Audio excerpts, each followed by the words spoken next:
fait la question. En parlant du baptême, Jésus ne nous montre-t-il pas que le seul chemin qui mène à lui, c'est celui du changement de mentalité et de comportement?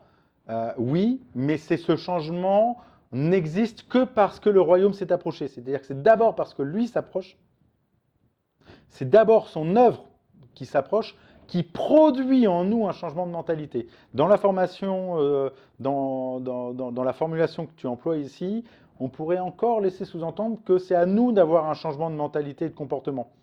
Or, ce qu'on voit depuis le début de l'évangile de Marc, c'est qu'à chaque fois que les disciples, en tout cas, sont dans leur choix de comportement et de mentalité, ils se plantent.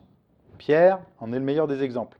Et que c'est vraiment l'œuvre du Christ qui, en nous, opère un changement de mentalité et de comportement.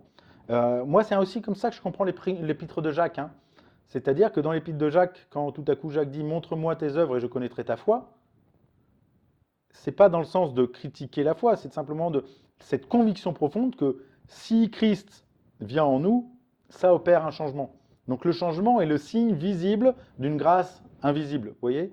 Mais le changement de comportement, le changement de mentalité n'est pas ce qui déclenche la foi, ni la croyance, ni même le pardon des péchés. C'est vraiment une transformation de posture, et on va voir à quel point dans les textes suivants c'est encore plus marqué.